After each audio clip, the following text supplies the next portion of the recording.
Yeah.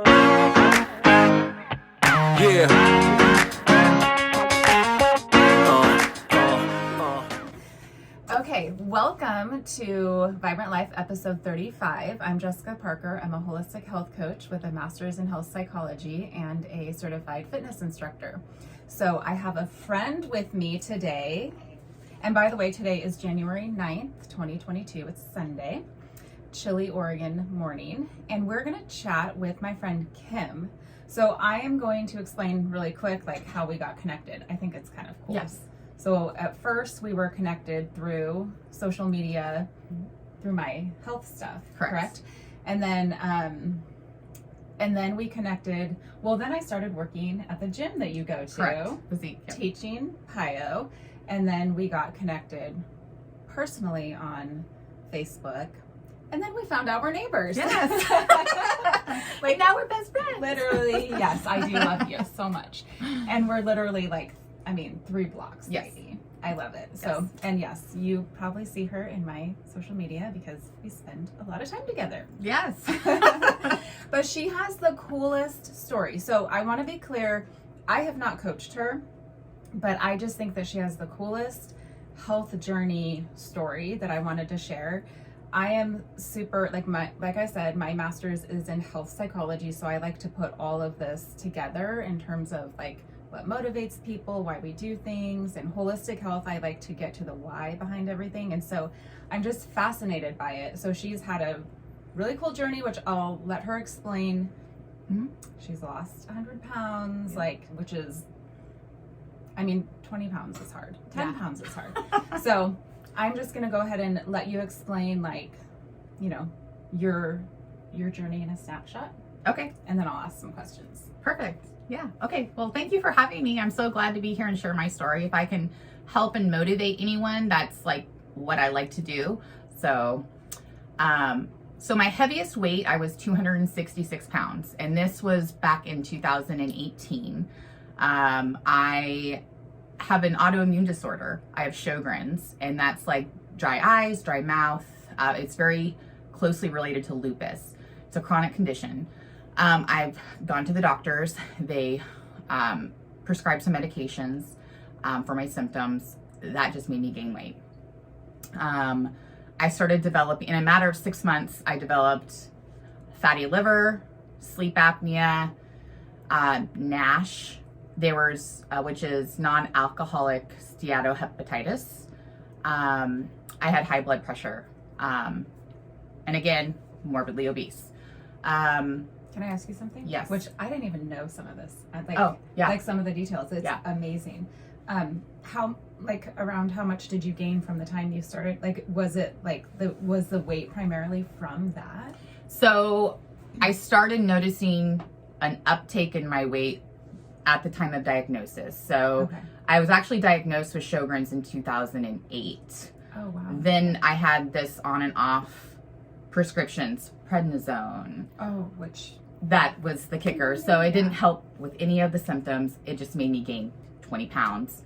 Then I got pregnant. Pregnancy weight. Yeah. And then... No idea what that's like.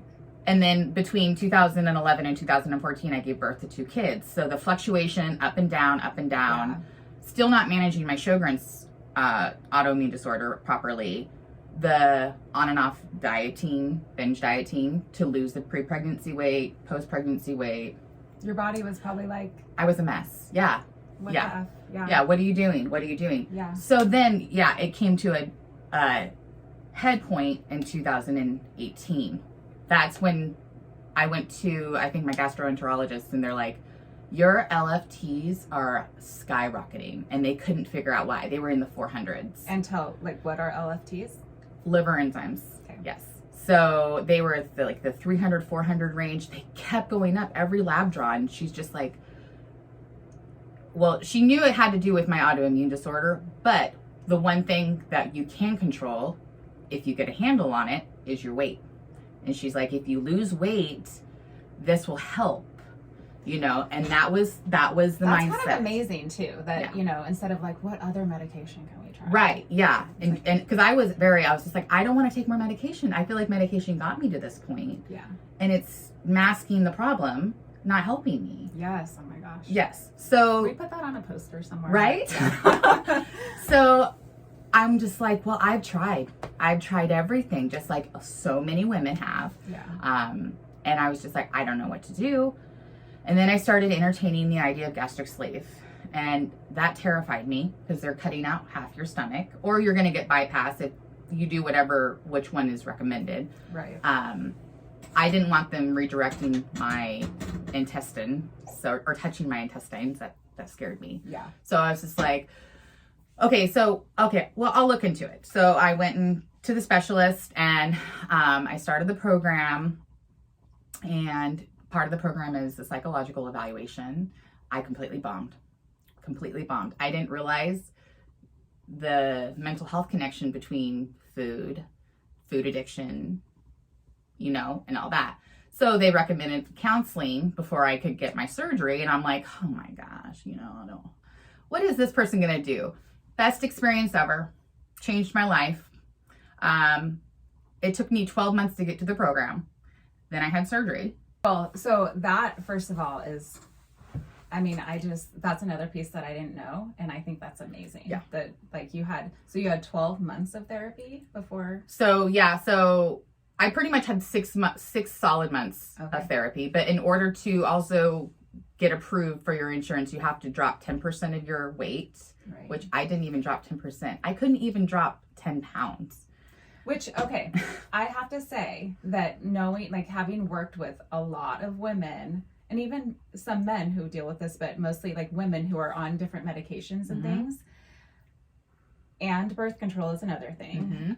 If your body is basically hijacked. So it's hard to watch because it's like, I want to say, you are doing everything right, you're trying, you know, whatever, but your body is not going to respond because it's like, basically the boss is the medication, you know? And so,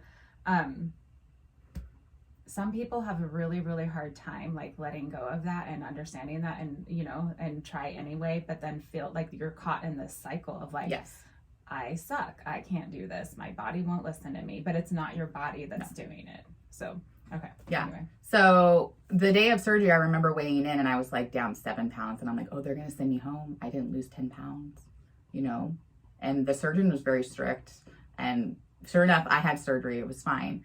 So they cut out half my stomach. I'm like, okay, I had already made the mindset. If they're going to cut out half my stomach, I am going to go full in. I had a plan. I was like, I'm going to join the gym. I'm going to get a personal trainer, and I am going to like get leaps and bounds progress. Yeah. Because I was like, I'm never going back to where I was. And this is like so key because I have like seen many people like on this journey, and this is where I feel like the big like game changer mindset moment is. Yes. And that's why I wanted to interview Kim, because I see that, and you know, people may not understand what this surgery is and what it does or whatever, but it's not a permanent thing necessarily. Nope. You can absolutely go backwards and gain all your weight back, and you can also create more health problems for yourself by like just doing whatever you want after that. So it's not a magic pill by any stretch of the imagination. No. And that's one thing they pushed during the you know, the program is, this is not a magic pill. This is not a fix-all.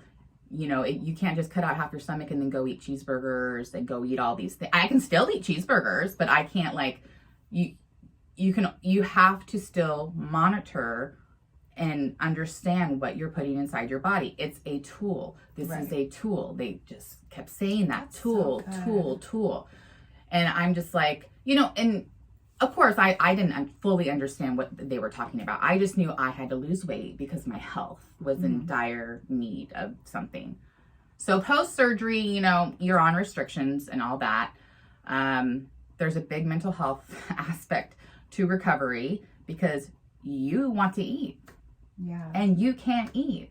and you get mad because you can't eat. Because your stomach is now like so much smaller. Yeah, and it's not like you're actually hungry. And that's the thing. I was sitting there and like seeing your family or your friends eat, and you're just like, I'm not really hungry. Like if you really, I'm not hungry. You just are so used to that social and eating, and just, if you can, you eat, you know, you don't even realize how much you're putting into your body. Totally. But regarding that, but getting back to the health part, so checkups, my LFTs went back down in 6 weeks. Everything was normal. Everything, it was an automatic reset to my body. That's automatic. Huge. That is huge. Like hormonally, everything just like, boop, you're fine. And how about your symptoms with your autoimmune stuff? So that's kind of an ongoing thing, you know, but everything was getting better. Yeah. And I didn't drop weight like massively right away. I remember weighing myself quite frequently, and it's still that addiction of getting on the scale and, you know, seeing progress. But I was just like, you have to be patient. You know, I was monitoring my meals, and I dropped weight, and you don't want to drop a massive amount of weight. Right. Anyways, you want to go slow and steady, wins the race. Yeah. So I think I dropped like 25 pounds in 6 weeks, which was good. I was on track. Yeah. And getting back to the like medication, like your body had to get rid of that too, like detox basically before it was able to like let go of that. So yeah, absolutely. Yeah. So once I knew that I had done something in terms of my LFTs normalizing, and my labs were looking so much better, I didn't have to use my sleep apnea machine anymore. I didn't have to, you know, take blood pressure medication anymore. And I was just like, okay, so this is getting better already. So now I just have to focus on the nutrition part and the exercise part. And then once I was cleared for to work out, that's when I joined the gym. So that's when I got a personal trainer, and it's been so straight since. Because when I met you, you had lost the 100 pounds. Like, I think that when we started like connecting on social media, I think it was shortly after that you were like, it's been 100 pounds. Like it was, you know. So I actually reached so I set a goal. My first goal was 75 pounds, and I was just like, this is never going to happen. I was just like, because they want you. Felt that way? Yeah. They ask you to set a number. Like when you're going through, they're like, you know, set your goal weight. And I'm just like, I hadn't been below 200 pounds in first, you know, and I'm just like, what are they talking about? So I just like pulled a number. I was just like 175, you know. I was just like, honestly, I just want to get in Wonderland. I want to be 199. Yeah. So I set little goals here and there. I remember a couple years ago, I posted a dance video because I reached 199. I was just like, and I had a dance party with my kids, you know, and then I kept going because I'm like, I still have that goal number, which was 175. And then I reached the goal number, 175. And then I was just like, you know what? I'm just going to make it 100. Just, you know, and sure enough, I think it was the little bit last year, like right before, I don't even remember, but I reached 100 pound mark. Yeah. Yeah. So awesome. So what would you say, like, where have your biggest struggles been along the way? I mean, because, when I say that, I think it applies to anyone who's on a weight loss journey, because once you have the surgery, I feel like it's kind of like that, you know, like basically dealing with stuff that anybody who has this weight loss journey. Yeah. You know? Well, I'm just like anybody else. I feel so now, because I'm like, I had the surgery in 2018, so I'm almost 4 years post-op. I'll be 4 years post-op in July. And a lot of people have this thinking that, oh, you can't eat everything, or, oh, you can only eat certain things, and then you're going to have dumping syndrome, or I can eat anything I want.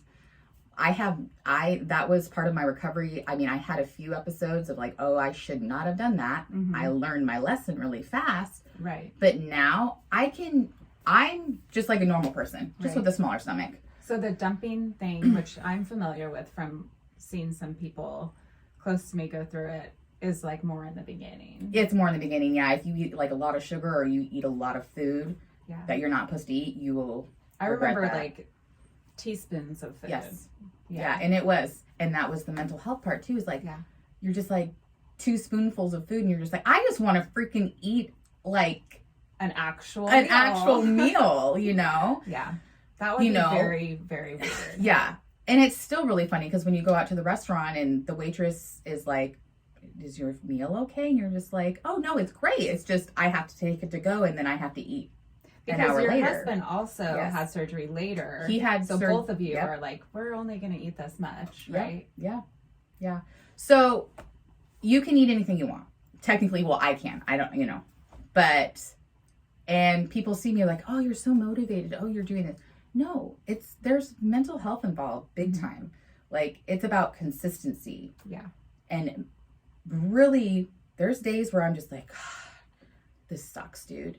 But I know what my ultimate goal is. I know how far I've come. I never want to get back to how unhappy and unhealthy I was. And I just keep remembering that. Yeah. So what are things that you put in place for yourself in order to like keep like focused and motivated and keep going? I'm very routine oriented. And a lot of people are like, well, gosh, I don't have the money or time and I'm just like, you have to make it a priority. Yeah. You have to. Like, people go buy coffee every single day. That adds up.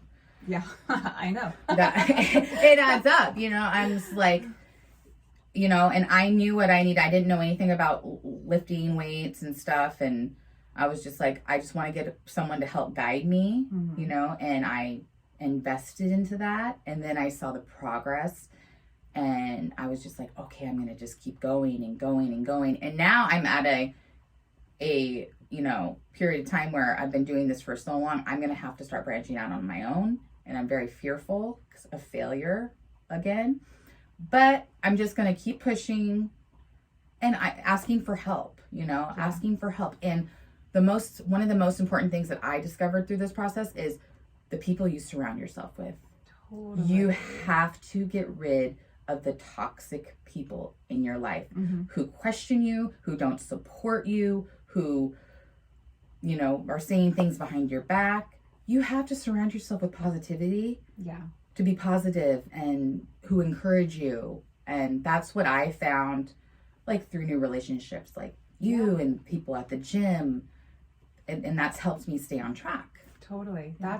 That is huge. It's like that thing that we always hear, like, you are most like the closest people you spend your most time with, or whatever. I'm butchering that whole quote, but really, I mean, the people you spend your most time with, like, you end up being like that more, like, you bounce off of each other basically. And I mean, I think you're talking about training where you're going to go off on your own at some point. But you also, like, you do a lot of group classes, which everybody's different in terms of what they like and what motivates them and everything. But I think you're so, like, to me, I'm seeing another way in which you're, like, just putting that, like, accountability around yourself. Yes. And that motivation and that whole, because there are just a bunch of people in there trying also. And, and I was going to ask, because I feel like a lot of women, no matter where they're at on their journey, go into the gym and they're, like, super intimidated, especially when it comes to going out and, like, using the weights and stuff like that. Which a trainer is awesome. Like, is that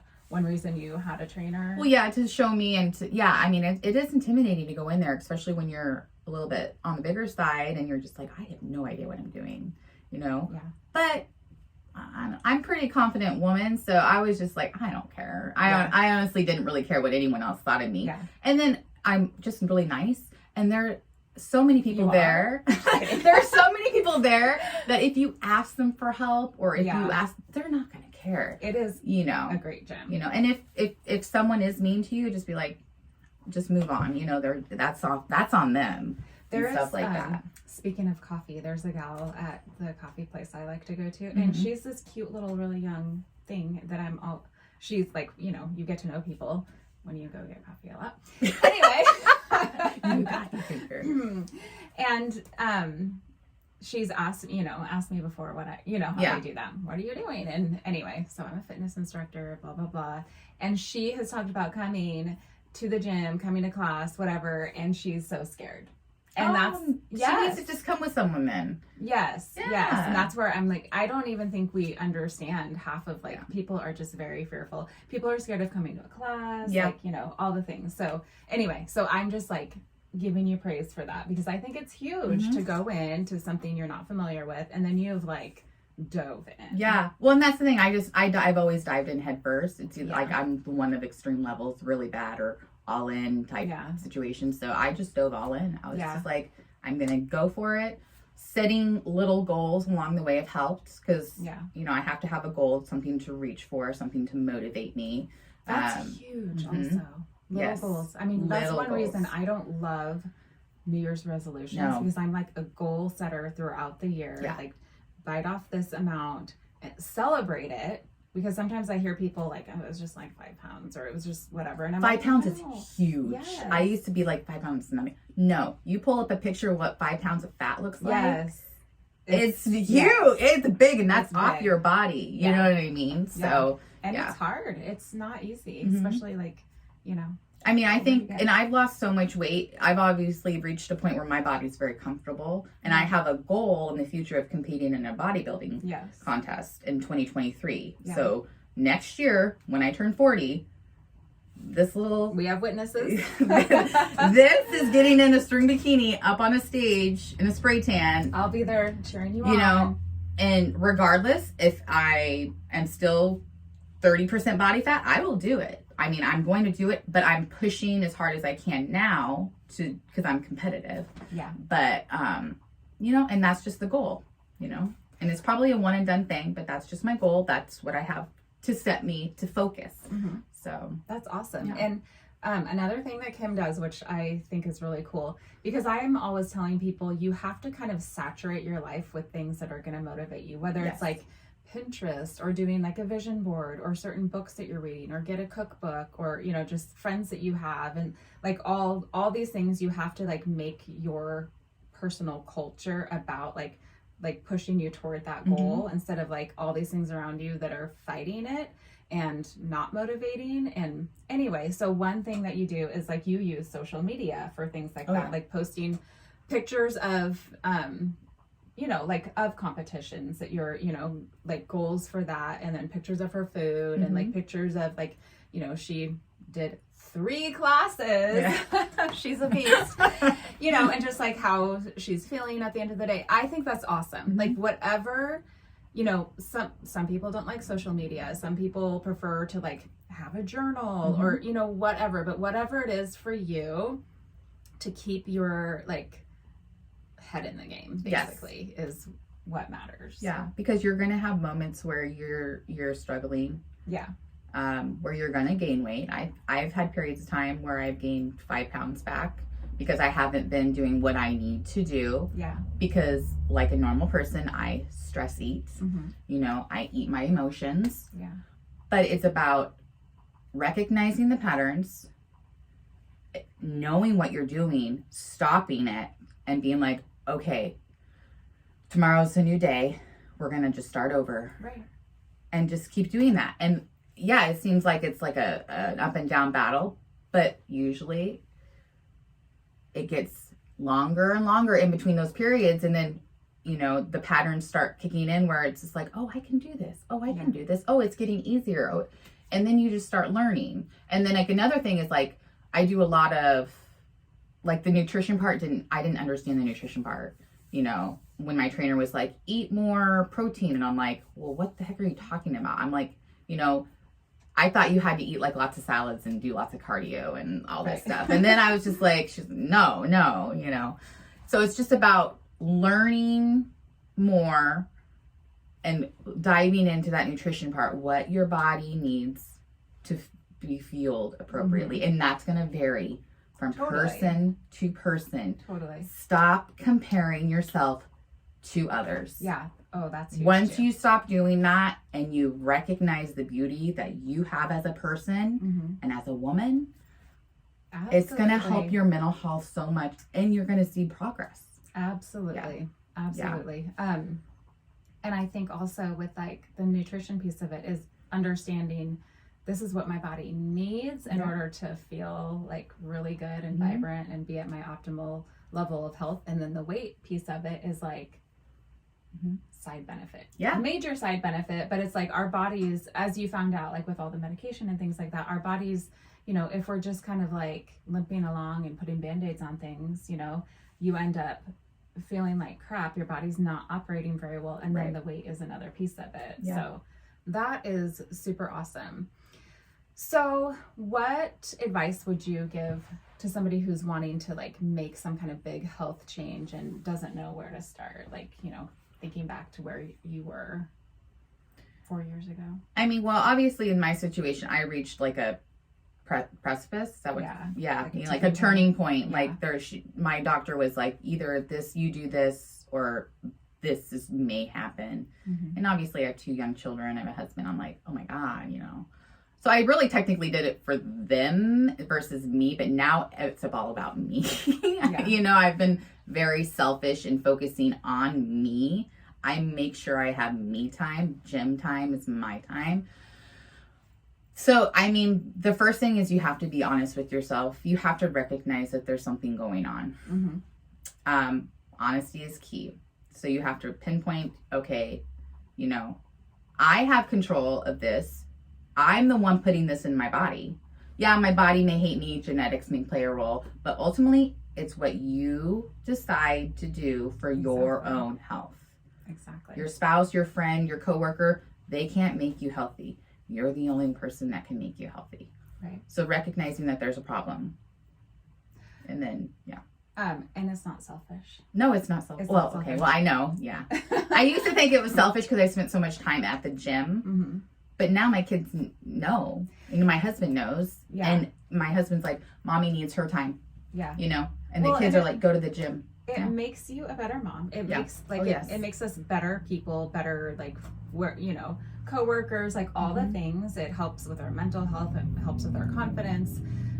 But it also you're an amazing example to them, you know. Mhm. So And it's hard. I mean, it's hard to find balance. Nothing's Yeah. ever, there's no such thing as perfect. or balance. Yeah, right. It's really, you gotta fit it in. You gotta Yeah. stop making the excuses. You gotta find time, Yeah, whether that be 10 minutes, 15 minutes, 30 minutes, 3 hours, totally. you know, you have to find the time. Yeah, totally. And it's just keep trying. Mhm. If you try something and you're like, oh my God, I'm miserable, tweak it. yeah, Try something new. yes, But you have to understand the differences between like extreme changes versus subtle changes, mm-hmm. you know, and it has to be sustainable. Yes. That's absolutely. the thing. It can't be this waxing and waning Right. thing. You have to find something that's sustainable, because if you keep doing these like fad things, Mhm. you're just gonna screw your body up. That's one reason, like when I health coach, you know, sometimes, and everybody's different. Some Correct. people like need to dive in completely. I want to do all the things, which I find like a little more rare, but people know that about themselves. But usually it's like, let's focus on this and then this, you know, because you end up like, I'm going to do all the things. And then you burn out like Yes. really fast. And burnout's normal. Mm-hmm. And that's where the motivation comes in, where, oh God, I'm so tired, or oh God, I just need a break. It's okay to have a break, Yeah. but you just got to get back on the horn again. Yeah. You just have to recognize Yes. it as a break and not like get so relaxed that you don't. Right. Yeah. Where you sabotage yourself and then you're back at square one, and then you have to, Yeah. it's definitely, So I have one more question, because this is something that I really see with people, to where, you know, they're like doing really well, but then they're around certain people that either like, you know, there's that whole sabotage thing where I think that people feel like, well, you're doing really well and I don't want to let go of what I like to have in my life or whatever, so I'm going to make you feel bad because misery loves company, you know, so I really want you to just like eat crap with me and whatnot. mm-hmm. So there's that piece of it. And then there's, I don't know, there's judgment, but then there's also just being around maybe family at gatherings or friends or whatever who are like, I don't know, just not supportive and like, let's eat all the things. So how do you deal with situations like that? Get new friends? Sometimes. Yeah. Yeah. I mean, I've lost friends that were lifelong friends that I thought were going to be lifelong friends, but people aren't going to change and transform to what you need them to be. And same goes for you if you don't fit into someone else, you know. Mm-hmm. Life happens. We all grow. We all grow in different directions. Yeah. But again, that just comes down to, you can't expect others to understand or do something for you. You have to make the decision for yourself. So I do like a lot of pre-planning. Like we had ladies' night the other night. I was just like, okay, we're going to go out. We're going to have drinks and there's going to be happy hour menu. And I'm just like, oh my God. So what am I going to do, Kim? What am I going to do? Well, I'm going to eat before I go, so I'm not ravished and make, crazy decisions about what I put in my body. Yeah. So pre-planning. Yesterday I went to a birthday party. I'm like, okay, what are they going to have? Oh my God, cake. Oh my God, pizza. Oh my God, what am I going to do? Well, I'm going to make my own little salad dressing because I know there's going to be a salad bar, and I'm going to take my salad dressing in my purse, which people will be like, what are you doing? I'm like, well, you have to do what works for you to stay on track. I don't really care what anyone else thinks of me. Yeah. And once you get out of that mindset, you're going to have just so much success. Absolutely. But it's not easy and it takes time, and I'm not perfect by any means. I mean, I fall into that trap. But again, if something doesn't work first time, you got to tweak it and try something else. Yes. And I think it's huge that you say, basically, I don't care what other people think. Yeah. I mean, you do really have to set these really strong boundaries where it's this is so important to me that I'm not going to let somebody persuade me any other direction. Right. Because again, I see people, well, they wanted to order pizza or whatever. And I just, and it's an excuse thing to where you have to be real with yourself. Okay, is it that important to you that you don't hurt somebody's feelings or whatever? I don't think they're gonna. I think they'll get over it. I think if someone's gonna get feelings hurt over food, and if you're gonna eat their food or not, that's an issue. That's a whole other issue. If you're going to a friend's house and it's girl night, and you bring a healthy alternative, just voice what you need. Totally, and I do feel what can happen, not always, but what can happen, and maybe not in that moment, but along the road, is people start going, okay, what are you doing? And I want to do it. Yeah. And that's what most people do. They're like, oh, you've been doing all this. Tell me more about this, you know? Yeah. And that's kind of like with the people with me. When I share food, they're like, oh, what recipe is this? Or, oh, what is this? What are you posting? And I'm just like, oh, And then when we ended up, because we shopped first, and then we ended up at this cool restaurant, and we had a lower carb wine, both of us, and then we both had different salads, but with, protein, and, it's, then you can kind of morph things into where here we had a girls' night, but we didn't go crazy with all this crap, and we ended up going home feeling good. Yes. We still had fun and had girls' night, but had healthy stuff. So. Yeah. And so that's the thing is it's possible. It's possible. And once you get things down, on the nutrition part, I like to track. I write everything down. I asked you if you tracked. You said you've been doing it for so long. You don't have to. Yeah. But you know what works for you. I know what works for me. Yeah. So that's again, and everyone's different. Yeah. So you have to find what works for you. Totally. Yeah. Absolutely. And sometimes when I'm coaching people, it's I really do like everybody to track at first. What you do after that, it depends on who you are and what you need. You know, I'm somebody who it's too much. But other people thrive off of that. And I think that's awesome. Well, and also it's, if you really, when you start tracking, you really start seeing the bigger picture. Yeah. How everything adds up, or what you're actually putting in your body, or the choices. And you're like, oh, I didn't realize, like I said, I didn't even know what a serving size was. I didn't know what 3 ounces was. I didn't know. So when you start using scales and measuring cups, and it's just a tool. Yeah, it is. It takes time. Yes, it's overwhelming, but embrace it. Yeah. Learn from it, because then it can be fun. It really can. If you have a sweet tooth and you're just like, oh man, I really want a freaking brownie. You can't have you can't have a brownie. You're gonna go get your brownie, or you can be like, what can I concoct? Yes. Make that's a healthy alternative that will still satiate my cravings. Exactly. It's possible. Exactly. It really is. Yeah, truly. That's where if I ever feel I'll get on Pinterest or something. There you go. See? So there's all these recipes and motivating quotes and all the things. So, and you're going to feel better about yourself by doing that. And heck, if one night you binge, like I said, there's the next day. Just start over. Absolutely. One bad day isn't going to ruin all your progress. And that's one thing that I've Absolutely. learned. Yeah, You just have to get back on the horn. exactly. So. It's about not staying in that one Correct. place. Like, Correct. And that's where mental health comes in. absolutely. Take care of your brain Yes. and your belly Yes. and your heart. Yes.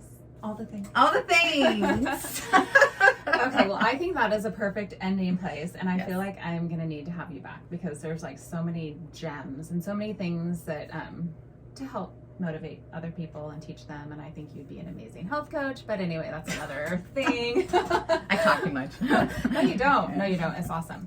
All right, so thank you guys for joining us, and I will link below to where you can find me. And I'm sure, like, if anybody has any questions, that she might be willing to chat. Yeah, So Jessica can get you my information. You guys can shoot me a message. Yeah.